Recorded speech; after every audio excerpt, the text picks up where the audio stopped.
Bueno, gracias a Mediapart por la invitación. Eh, yo voy a leer porque no soy bueno improvisando. Eh, bueno, me llamo Carlos Melián y desde el 2016 soy miembro del equipo de escritores de la revista independiente El Estornudo.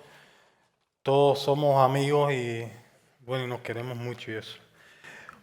No hacemos otra cosa que contar Cuba usando herramientas propias de la literatura y de la crónica, y eso es lo que nos diferencia del resto de los nuevos medios que han ido surgiendo en nuestro país desde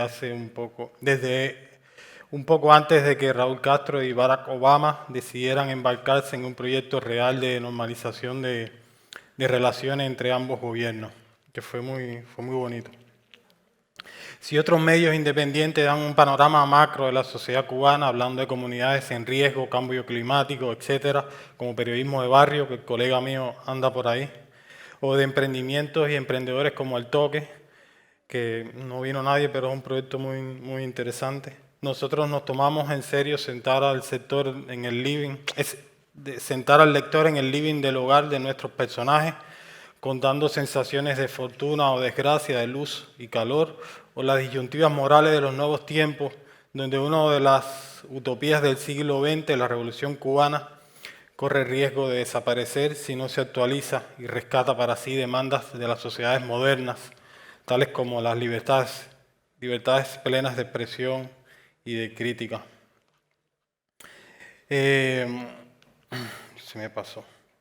Desde hace 60 años Cuba ha estado muy aislada del resto del mundo. Cuando de niño yo visitaba La Habana, porque yo soy de Santiago de Cuba, está en el oriente de Cuba. Cuba es así, es como un caimán. Yo vivo aquí y La Habana está aquí. De Santiago de Cuba a inicio de los 90 me quedaba maravillado con el diseño de los autos de las embajadas. Alrededor de los depósitos de basura veía los fascinantes diseños de las latas de refrescos capitalistas o los envoltorios de las galletas y jabones de olor y me los llevaba a la casa de adorno como casi todas las personas. La Habana estaba contaminada de algo alegre e innovador que contradecía el discurso oficial que llegaba a las provincias. Todo en el interior de Cuba me parecía obsoleto, nos ganaba la sensación y la angustia que provoca vivir en la periferia, pero todavía ni yo ni casi nadie en el país sabía cuán en la periferia estábamos. Nos creíamos el centro del mundo, pero no lo éramos. Éramos más bien un sueño, el sueño de una persona. Ayer en un encuentro con los organizadores del evento, Mariano me contaba cómo bien avanzado el presente siglo. Él asistió a una reunión donde aparecía un mapa que graficaba la manera en que todos los países se relacionaban entre sí a través de Internet. Ninguna de las líneas de cables de fibra óptica pasaba por mi país. Sí, todo se apartaba y el país estaba solo.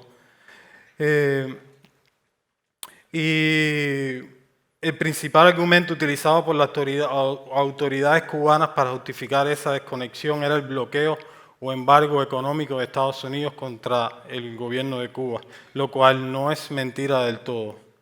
Sea o no cierto esto, el hecho es que con la puesta en funcionamiento de un cable submarino entre Cuba y Venezuela a la altura de 2013 y la distensión entre los gobiernos cubano y americano, el país comenzó a convertirse en otra cosa. Ahora surgen redes de intercambio y espacio de expresión cuyo soporte técnico sigue estando en manos del Estado, mediante Texa, que es la única empresa proveedora de Internet. Pero no los contenidos son de las personas. Aunque las leyes lo prohíben, ahora la gente está descubriendo la necesidad de reunirse por iniciativa propia para declarar su descontento por algo sin que sea el gobierno el que los convoque. Esto lleva a que los ciudadanos comiencen a hacerse preguntas quizás antediluvianas, como si existe la necesidad de reunirse, ¿por qué tendríamos que pedir permiso? Si nunca nos darían ese permiso, tendríamos que aceptarlo y punto. Si nos reunimos de un modo pacífico, ¿por qué no lo permiten? ¿Hay algo malo en reunirse y expresar lo que sentimos? Si las leyes lo prohíben y es una necesidad, las leyes están bien. Las redes sociales son ahora mismo en mi país la principal tribuna para expresar el disgusto ante los asuntos pendientes, las promesas incumplidas, la politiquería, las chapuzas, etc. Cada vez hay más osadía y espacio común de debate entre la diáspora y los que viven en Cuba con miedo o autocensura.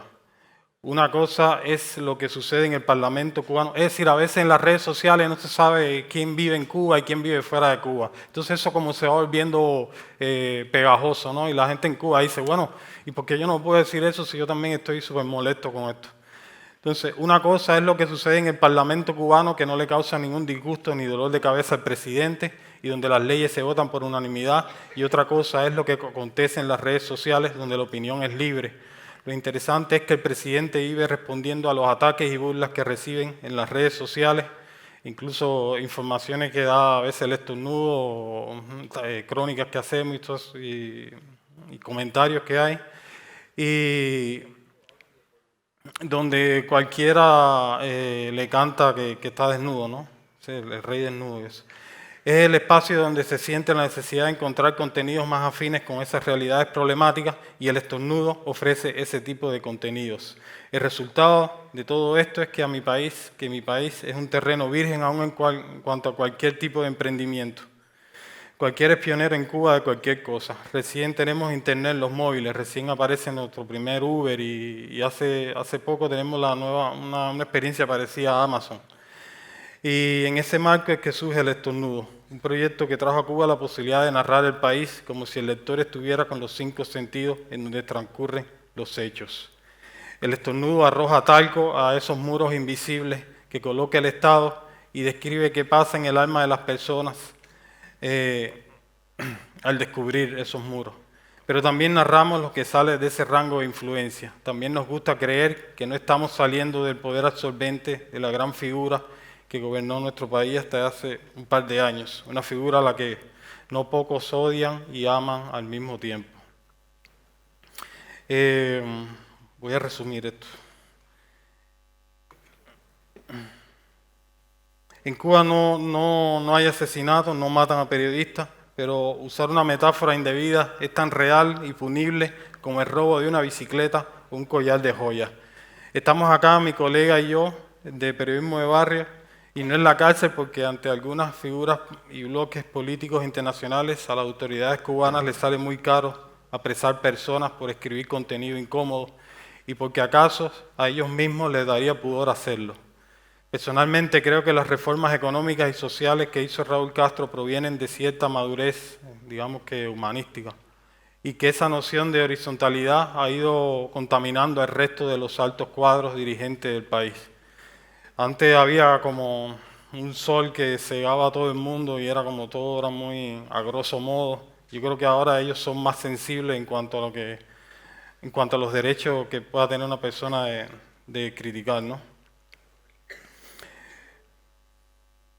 Una parte de los medios alternativos e independientes no desean arrojar al mar las conquistas sociales alcanzadas por la población cubana, tales como el derecho a la salud o la educación, o esa sensación que se respira en Cuba de igualdad, que es real, aunque nadie sea igual. Pero a libertad de agenda, de crítica, de libre albedrío, de fuentes de financiamiento, su independencia respecto a los intereses del Partido Comunista hace a nuestros medios sumamente intolerables. Es decir, ellos lo quieren controlar absolutamente todo.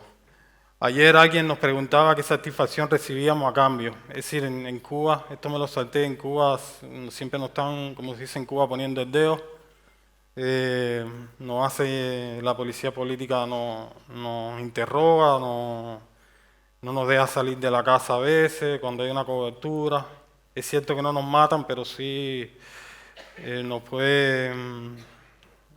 Sí son capaces de hacer que no tengas dónde trabajar o que tu familia caiga como una deshonra así.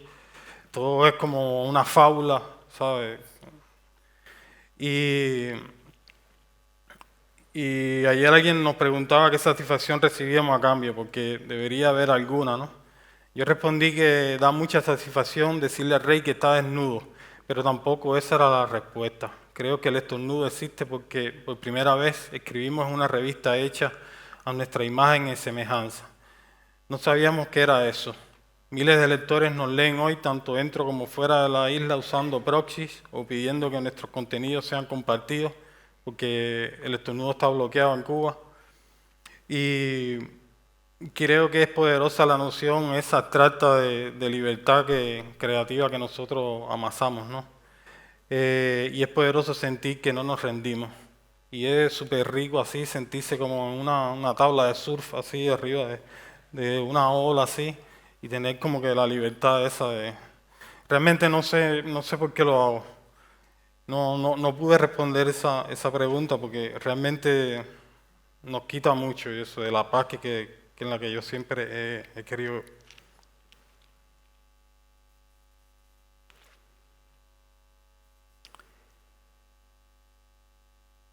El estornudo es una iniciativa que gracias a las nuevas tecnologías reivindica el derecho individual a la herejía y a la innovación, hasta donde el periodista tenga capacidad de ofrecer. Ya, gracias.